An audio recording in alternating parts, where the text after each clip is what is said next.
Qu'est-ce qu'il y en a marre de ces youtubeurs? Dès que le Bitcoin monte, les mecs commencent à parler de crypto-monnaie. Alors qu'ils font pas du tout ça tout le reste de l'année, les amis.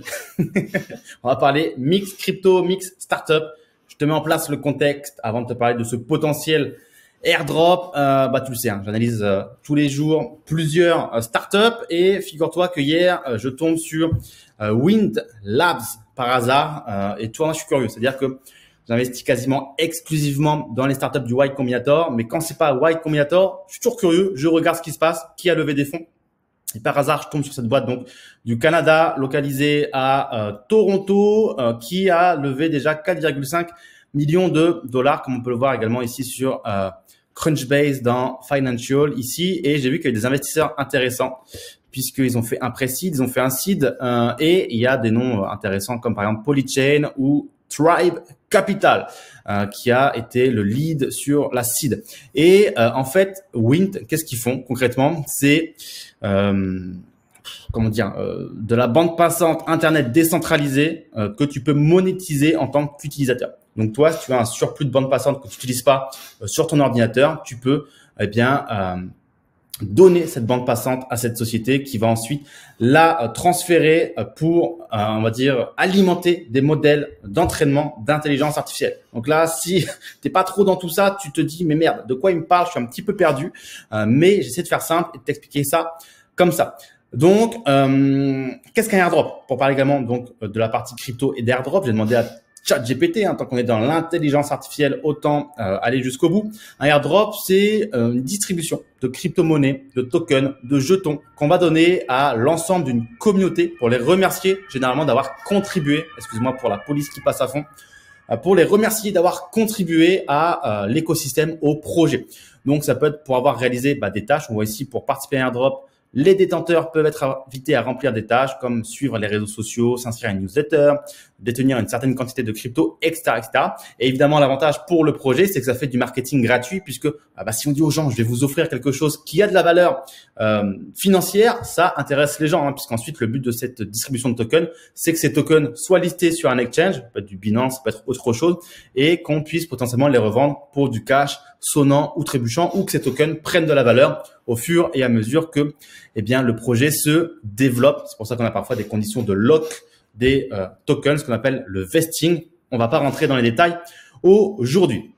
Et donc, Wind, aujourd'hui, a son projet principal qui s'appelle Gracio. Gracio, ça ressemble à ça. C'est ton dashboard que tu vas avoir ici, qui te permet, en fait, dès que tu es connecté sur un Wi-Fi comme je le suis ici, alors là, je suis en partage de co, mais ça marche aussi. Mais dès que tu es connecté sur n'importe quel Wi-Fi, via une petite extension Chrome que tu as ici, boum, on voit que je suis connecté. Tu vas gagner ce qu'on appelle des poches. Alors, je sais pas comment on le prononce, mais grosso merdo, juste le fait de te connecter à Internet, de naviguer sur Internet comme je le fais là, via ton extension Chrome, tu vas cumuler des poches. Donc, c'est ce qu'on pourrait appeler le token de ce projet. Pour l'instant, le token, il est référencé sur aucun exchange. Il n'a même pas d'équivalent pour se dire, 1000 poches, ça vaut $1000. Il n'y a pas d'équivalent.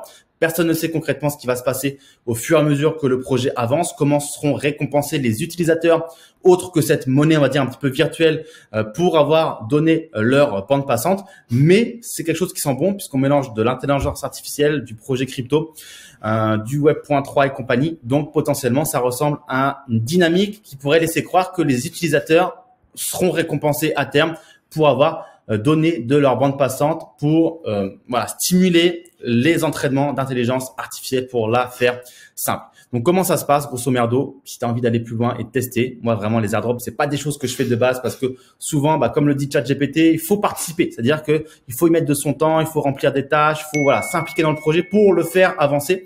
Et j'ai pas le temps. J'ai pas le temps. Je préfère me concentrer sur les actions à dividendes ou les levées de fonds startup que des airdrops crypto. Donc, souvent, les airdrops, me demande trop de temps, donc je le fais pas. Et celui-ci, il est tellement passif, en fait, que toi, tu as juste une application Chrome à installer et ça fait le taf tout seul, t'accumules. Alors, je me connecterai pas sur mon interface, mon dashboard grâce pour des raisons de sécurité, puisqu'en fait, ils font afficher toutes les IP de tes connexions Internet et j'ai pas envie de délivrer mes IP. Mais l'idée, elle est en tout cas là, ça ressemble à ça et tu vois chaque jour combien tu as gagné juste pour naviguer. Et certains vont se dire, oui, mais attends, ça ralentit ta connexion Internet et compagnie. Franchement, aucun ralentissement. Ça fait plusieurs jours que je l'essaye. J'ai aucun ralentissement Internet ou aucun ralentissement de mon ordinateur ou de déchargement de ma batterie plus rapide. C'est vraiment extrêmement passif ici, en sachant que ça ne prend que 0,3% de ta bande passante. Vous pouvez fouiller le site ici de Grasse si vous voulez avant de vous inscrire. Il vous explique tout. C'est vraiment plutôt très, très simple et vraiment très transparent. Donc, on verra ce que ça donne. Peut-être que dans 3 mois, 6 mois, 9 mois, un an, il y aura un airdrop. Peut-être qu'il y en aura pas aussi. Peut-être qu'on aura fait tout ça pour rien. Mais vu que ça représente pas de travail, j'ai envie de te dire, c'est pas très grave. Et qu'est-ce qu'on peut espérer de ce genre d'airdrop? Tout dépendra de combien tu auras, entre guillemets, gagné ici d'unités, de poches. Mais il y a des airdrops où certains repartent avec des sommes à 5 chiffres parce qu'ils sont bien impliqués dans le projet. Donc, on peut imaginer que si, comme moi, tu bosses sur Internet toute la journée, moi, je fais facilement des journées à 8 heures ou même plus parfois où l'ordinateur il est connecté, eh bien, potentiellement, peut-être qu'à la fin, ce sera un airdrop qui sera sympa, qui sera valorisé. Peut-être qu'on sera en plein bull run, que ces tokens seront bien valorisés. On sait jamais. Donc voilà les amis, pour s'inscrire, il faut passer par un lien que je vous mettrai dans la barre de description et je suis heureux de répondre à vos questions dans la barre de commentaires ci-dessous si vous avez la moindre question. Donc voilà, c'était Jean-Michel Crypto qui se réveille quand le Bitcoin est à son ATH et je retourne à mes actions à dividendes et à mes levées de fonds startup. Voilà les amis, ciao ciao.